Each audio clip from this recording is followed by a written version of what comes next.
What's the motherfucking deal, Sauce Nation? It's Friday. Okay? It's Friday. It's my day. I go watch the movie Friday and go chill and partake. But anyway, like I say, what's the motherfucking deal, Sauce Nation? It's your boy Ed Honcho. This is a Sauce Sports special. If you don't know what Sauce Sports is a Houston Homer channel. So we're talking Texans. As you see, we're inside the NRG. We're talking Astros.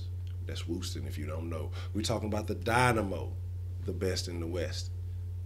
And then we're talking about the Rockets. MVP. James Harden. Should be. But we ain't gonna talk about that. But it's Friday, man. I'm in a good mood. Sauce Nation, I hope y'all in a good mood too, man. I just want to talk about a couple of things. To me, you know, a lot of people have been talking and saying, you know, well, there's other people in the division that we have to worry about. You know, other teams are getting better, and this is true. This is a fact. You know, I'm not overlooking that. You know, I really like to get closer to the season before I really start doing more in-depth analysis. Right now, it's just a lot of speculation. It's a lot of opinion, and you know, that's what we're working with, but we enjoy that, you know. I love hearing your guys' opinion. Like I say, this is commentary. This is a fan talking to the fans, and I love hearing your opinion. Sauce Nation, that's why you guys are amazing, you know. But I just want to talk about 3 reasons why I'm not overly concerned with the rest of the division. And now, you know, this may not be justified. As things go on, you know, I may see things that happen and say, oh, okay, well, I may need to look out for that. That may be impressive. But as of right now, I'm going to tell you 3 things why the Texans are better than they were last year. We've made our own improvements, and this has nothing to do with any of the rookies that we picked up. Because honestly, rookies don't always really come in and just make an impact. You have a couple of them here and there who do. A couple of them here and there who get playing time. But as far as just really being game changers, I'm not counting on any of them to do that. I honestly hope Watson doesn't see the field for a year. I'd rather let Savage play, let Whedon play, and if it just comes down to it, you play Watson, because then after that there's no going back. And so I want to let him develop. I want to let him get as good as he can. But let's talk about those 3 reasons. Yes, I'm under control. Don't worry about it. You know, I change things up, but yes, I'm under control if you're concerned. Now, reason number 1 is the improvement at quarterback. By all accounts, you know, well, to me personally, Brock was hands down the worst quarterback in the league last year, because the only guy statistically worse than Brock Osweiler, I believe, was Jared Goff. Goff was a rookie. Brock's been in the league for several years. So we can give Goff a pass. We all knew he wasn't ready. He just got put in a situation where, hey, you got to do what you got to do. So with that being said, we had the worst quarterback in the league, okay? I don't care what anything else says. Worst quarterback in the league. Okay, because you can't.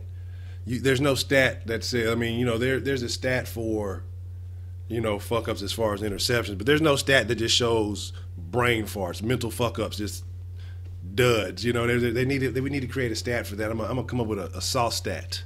Yeah, that's what I'm gonna do. I'm gonna create some sauce stats for the season, just for just stats that need to be taken care of that we're not acknowledging, since for you advanced analytics people, but.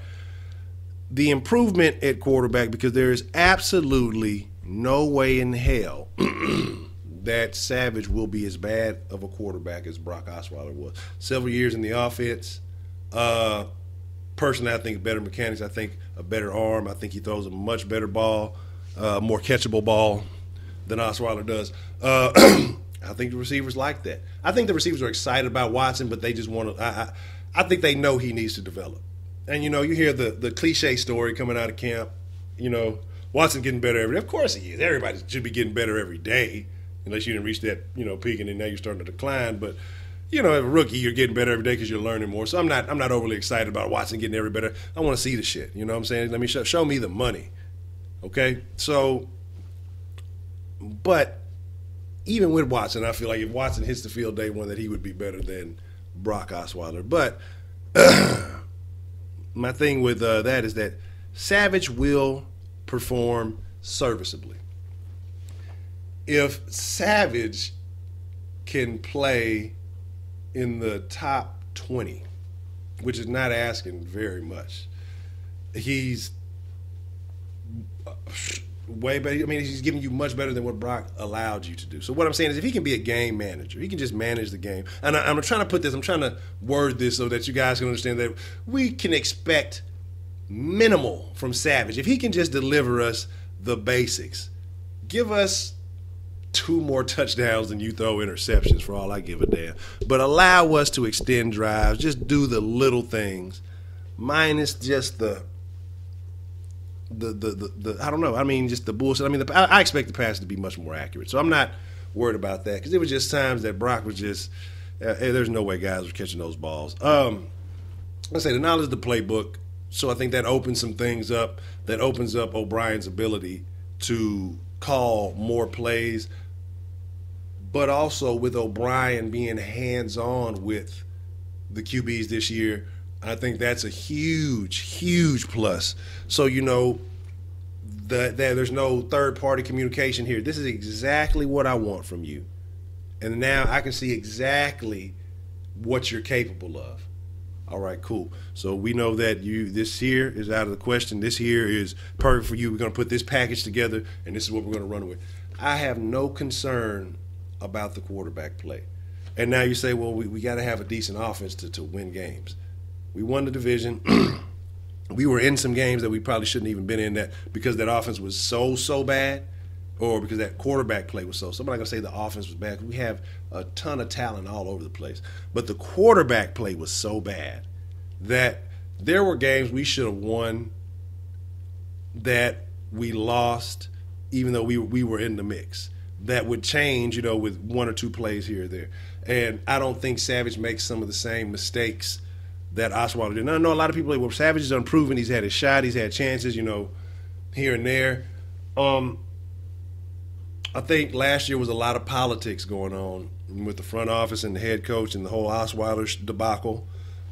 The Brock debacle. The Brock-a-wackle. I forgot whatever it was. Fuck it, damn, I can't say it. But anyway, that whole bullshit experiment that fucking blew up in everybody's faces, the front office, the coaching, the fans, the players. But now the Giraffe is in Cleveland. We don't have to worry about that anymore, except when we play him again. Man, if he comes, I'm not even gonna get started on this shit because if that happens, y'all will see me angry. Really, I mean, we're not even gonna speak that shit into existence anyway. But like I say, so what I'm saying, I feel that Savage will come out and give you middle of the pack play. I'm not expecting anything exceptional from him. I don't want to. I'm not going to set the bar very high because he has something to fall back on. And what that fall back on is that number 1 defense. And a lot of people are saying, oh, well, statistically they were number 1. They didn't get a lot of turnover. They didn't do a lot of this. They didn't do a lot of that. Being statistically number 1 is a great foundation when you possess the greatest, the best defensive player in the league, and he did not play an overwhelming majority of the season last year. Really didn't play at all. He wasn't even himself when he was there. So he didn't play last year. And you still put out the number 1 defense. So my thing with that is expect fireworks. Expect pain. Because the foundation there is solid. And we're not really, I was a little upset about Bouye leaving, but you got to realize how much Kevin Johnson wasn't there. Kevin Johnson is a better cornerback. He's a better cornerback. He's my favorite back. I mean, so out of what we got right now, we got some guys that I say, we've been talking about safeties and other things, and I think we have some guys that'll fit those pieces because the play wasn't amazing last year. I don't think there will be a drop off. So I still see us being able to be statistically up in that top 5. But with the return of Watt, I don't see why we can't be number 1 with Clowney improving. With these little, like I say, just it's a good foundation to have for a guy like Savage.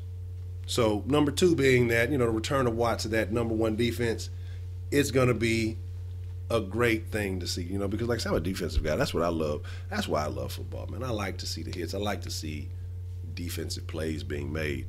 But so with the return of Watt, I expect to see those turnovers increase significantly. I expect to, I mean, scoring plays, defensive scoring, I expect to see that increase significantly. You know, with second-year guys like Reeder getting some shine, and these guys, he's going to see some more playing time. And I think with that experience, and talking about some other second-year guys leads me into my third reason.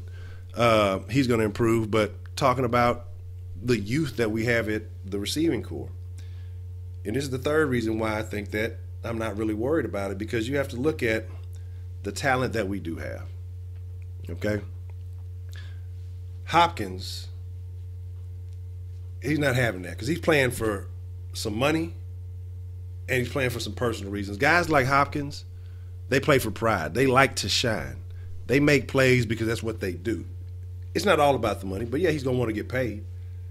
But those guys like to go out there. They like to be talked about, be on the highlight reel. You know, they like to do those things. And he wants to return to being that guy. And so I believe with that improvement in quarterback play, you're going to see an overall improvement across the board from our receivers, because last year they were forced into something that it just I think it might have actually made them regress a little bit instead of improve. You know, which you have these because we're relying heavily on some second-year guys in Fuller and Miller, and with the with the addition of Wes Welker, these two guys, Hopkins himself too. I mean, Hopkins is great. He's only going to get better. But I think you can't underestimate the value of having a guy like Wes Welker on the field. Like I say, fresh, you know what I'm saying, off the field. It ain't like, you know, he's a guy coming in 20 years later, you know, trying to explain the game.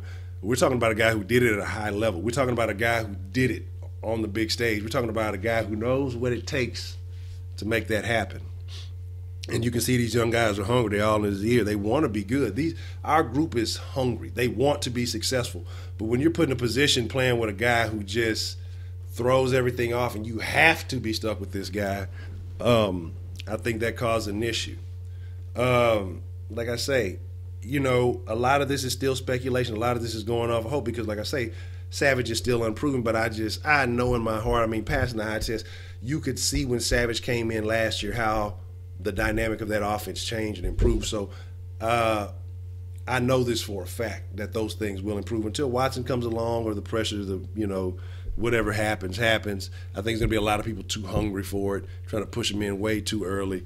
But I think we need to relax on that. I want Watson to stay on the – I mean, I don't want to see him to see the field this year, honestly. Like, as exciting as that pick was and all that, I don't want to see him see the field. I'd rather, you know, Savage, Whedon, if Wes Welker got addressed, they'd play quarterback, yeah, anybody. You know what I'm saying? I just – you know, no, I don't want Watson to see the field this year. I don't care what's going on. And I have my reasons why for that, and I'll talk about that at another time. But that receiving core is going to improve across the board. You know, like I say, even if it's not from the quarterback play, but having a guy like Wes Welker in the house, you're going to see a significant improvement from the route running from these guys, the timing that hopefully they can get on with Savage. And the thing with that, like I say, is going up against that number one defense, going up against a defense